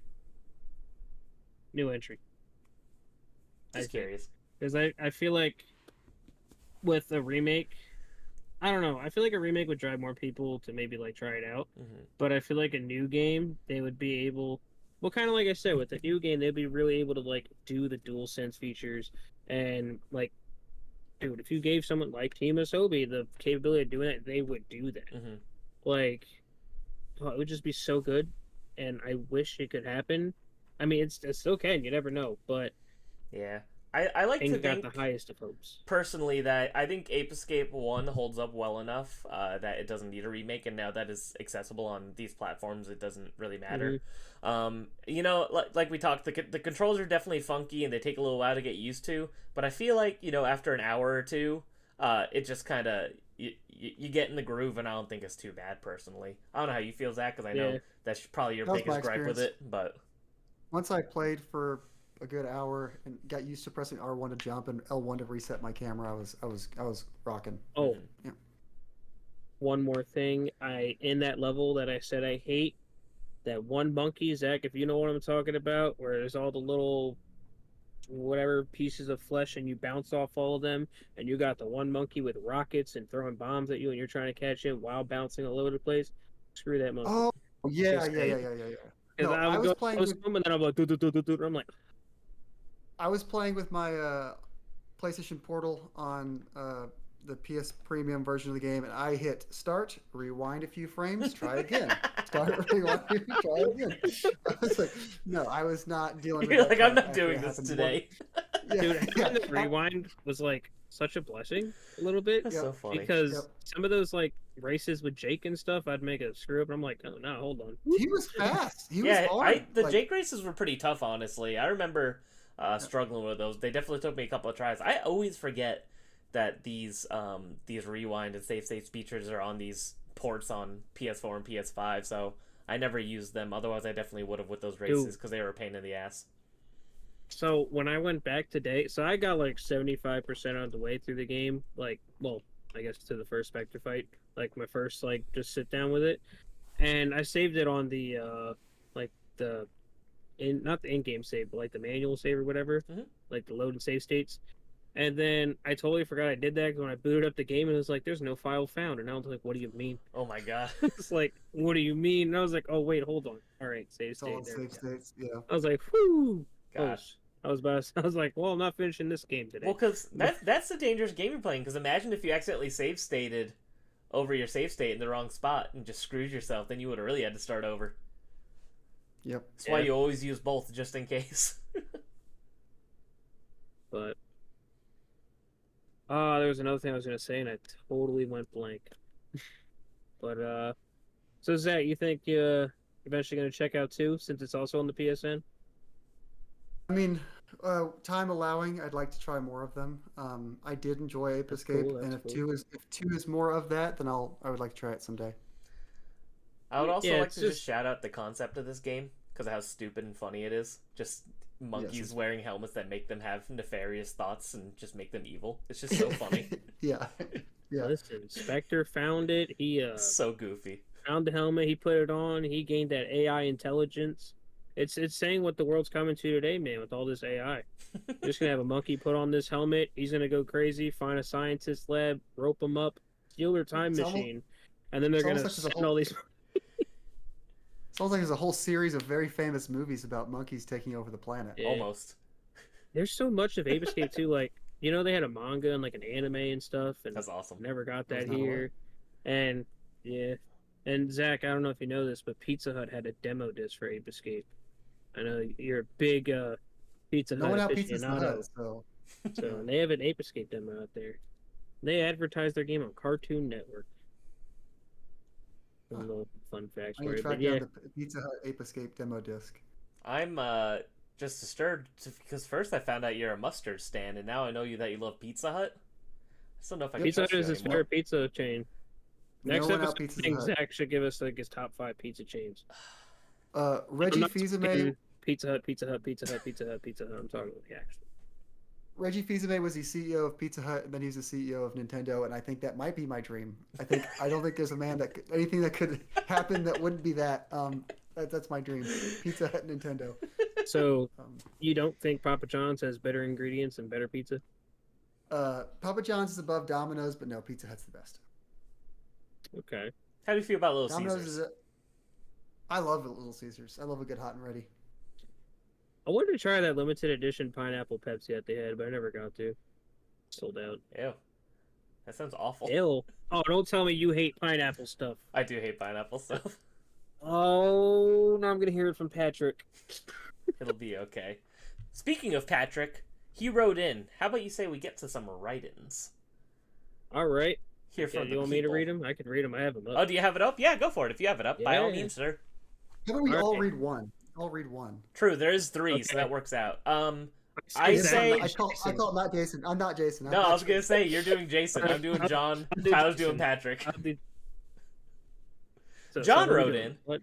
He Okay. said, "Hey, what's up, John here again. I think Ape Escape is a great game, and thank you, Tyler, for telling me about this game." So, just letting us Man, know you he had a are- damn good time and thanking his friend. So, shout out to you, John. Thanks for listening. Thanks for playing the You're game. surely welcome. Hope you enjoyed the episode. I'm glad I got John into so many franchises he originally never played. All right, Tyler, why don't you go ahead and read Patrick? I love it. Patrick writes in and says, I will always remember Ape Escape as the first game to show off the DualShock controllers, which would really change gaming forever. It's a fun, simple game that was a blast to play. It was the only one I played, but what I played was a joy. Who would have thought catching monkeys would be as fun as it was? Hell I yeah. totally agree with you, So Patrick. fun. I always forget, too, that the DualShock didn't exist until that game, because I only ever had the DualShock controllers for my PlayStation growing up. I never had the regular one. The first So- controller is heinous. It's Yeah. disgusting. Little fact feels for you. naked. Little trivia. Do a little trivia. So Ape Escape was the first game that required the DualShock. But Oh, you know the okay. first game that used the DualShock? What? You don't know? No, I don't. Gran Turismo. Oh, okay, that makes sense. Yeah. Fair enough. Yeah, It's also crazy at the. Oh, go ahead. Oh, go ahead. I was just gonna say that the PS Classic they put out didn't have the DualShock. It had the regular controller. Yeah. Yeah. Yeah, that was silly. terrible. That whole machine sucks. I hate that thing. Yeah. The game selection was weird, but they did didn't put have, like, the PAL American versions of games. version of Persona 1 on there, which I thought was fun just because that's a famously expensive video game. So, Oh, that's neat. yeah, Revelations Persona. I think that's like a $400 game CIB right now. It's pretty disgusting. So, and it's like That's neat. it's famously one of the worst localizations of all time. So, from a historical standpoint, it's fun to check out just because of how weird and not accurate it is. So, that's why they remade it again for the PSP. All right. I guess so, I'll read Zach, this if last you want to one. read Jason's, and Craig, if you have a second, Chris said he just wrote in. If you want to add it, I don't know if Sure. you can. I'll go look. Because like I just did it, and I was like, man, we're on the last 10 minutes. There we go. Hello, guys. Jason here once again. I remember seeing Ape Escape as it was soon coming out in gaming and how it looked pretty cool and thinking how well and different it would play. You also need to remember that you needed a PlayStation DualShock controller to even play this game, and at the time it was a big risk releasing a game like this. As for the game itself, it's a fun game using both analog sticks. At the same time, it took some getting used to, but once you knew it, it was like second nature. All the gadgets are fun to use, the platforming is fun, but it can be a bit frustrating at times, but that's normal for early days of 3D platformers at the time. Overall fun game. I wish it would get more love from Sony and get a new game instead of just being a cameo here and there. Oh, one more thing, maybe someone there can tell me how this game got a better remake on a system. The rest of it's kind of blurred out. The rest of it doesn't. I don't see the rest of it. It's weird. It's Better like remake. Yeah, the rest of it was cut off. I don't know, Jason. I'm sorry. I don't see what the rest of it says. oh, don't worry. Some I better see it. remake. Jason, don't worry. It's Oh, popping up okay. on my screen. I can read it for you. Jason said, Uh, one more thing. Maybe someone out there could tell me how this game got a better remake on a system that only supported one analog stick than some other remake that we won't speak of here. You know what I'm talking about. Crazy. You came out blur. I couldn't hear you, Craig. I don't know. I'll have to rewatch the episode to hear what you said. You can comment on it next episode. And, Yeah, I'll comment to that next time. So, and last but not least, Chris, who also played along with us. He actually played Ape Escape for the first time. Nice. Writes in and says, "Hey guys, this is Chris, X Button Gaming. I'm glad you guys did this episode because it gave me a push to finally play Ape Escape. This game was just an all-around good time, from the over-the-top voice acting to the classic PS1 style graphics. I enjoyed the whole experience. I love a good 3D platformer, and each level had a great design, and the puzzle-like aspects of figuring out how to find all the apes was a lot of fun. The controls did take some time of getting used to. Not using X to jump made my brain hurt. But once it clicked, I flew through the game. All in all, I really enjoyed it, and it has me wanting to dive into the rest of the franchise. Also, my favorite level was the Sushi Temple. Very cool level design." Thank you, Chris. Yes, thank you for writing in. Glad you enjoyed the game. Chris from Cross Button Gaming. Cross Button Gaming. Is it cross or is it X? It's canonically cross. Is it canonically cross now? Oh yeah. Has it always been? I hear people debate this sometimes, so. Play a little further in Astrobot and see what they say. Dude, spoilers. How could you? Dude, real quick, since we're at the end of the episode, Zach, what'd you think of that final level to get the last spot? It was fun. It was fun. No, that thing I was enjoyed it. difficult. I got so mad at it. Just saying. All right. Well, you see, when you're a real capital G gamer, you just one try it. Doesn't True. matter. We're in the presence No. of a Grimace's birthday speedrunner. I think you guys all need to Yes. realize the kind of skill Yes. that we have Speaking on this of Chris's lineup. birthday, we got Birthday World. My All right, I'm boy. done. Oh my god. God, he's terrifying looking. Ronald looks like a fucking Lovecraftian nightmare on that. They should not have gotten the Right, what are Rugrats you people to be making this. It's It terrifying. looks like something from the Wild Thornberries. It looks like Nigel Thornberry. Yeah, that's the same know. people. So Oh, okay. Well, that makes sense. exactly. God, look at the bird. I can see that in my nightmares. Look at the Hamburglar, bro. The hamburger got done dirty there. That's disgusting. I can't look at. They all got done dirty. No, thank you. That cartoon shouldn't exist. Well, final thoughts, I guess, on Ape Escape, Zach? Would recommend? 2 thumbs up. Two Two thumbs thumbs up. up. Hey, there it is. 2 thumbs up on the 4th of July. Obviously, Tyler loves. Would you say this is an all-time, top 10 for you game? Is it that high One up? day I gotta sit down and make a list, but it probably is. I always have a feeling for those old school platforming games that kind of got me into the genre. This was one of them. Yeah, such a good time. I still kind of want to go back and get the PS4 Platinum, and now I feel like I need to go back and That's play what it I did. anyway. Since apparently I never actually finished the game, I never fought the final boss, I didn't even know it. How foolish of me! I did everything else, and I was just like, "Oh, I got the Platinum trophy." And as soon as I get a Platinum in a game, I close the game and uninstall it instantly. I'm just like, "Nope, you're gone. I'm done with you." So, oh well, I didn't know. Next It was episode. a weirdly early platinum. Yes. Next episode, retro indie game highlights. Be sure to write in. The Google forms will be in the description below. Our next game focus episode is not going to be until October 28th. But we're going to be doing Clock Tower, so that's going to be a lot of fun. I know it's a game that none of us have played before. It is going to be on modern systems by that time, so you guys will be able to play along with us. I think I'm going to play the original Super Famicom version, though, just because I think that'd be fun to do. I'm not sure what... I think the new version coming out is just like they added in some animated cutscenes and stuff, but I think the game itself is the same. I don't think they're remaking any of that, so... But looking forward to that. And you guys all should be too. Zach, closing thoughts for the episode. Say goodbye to everybody.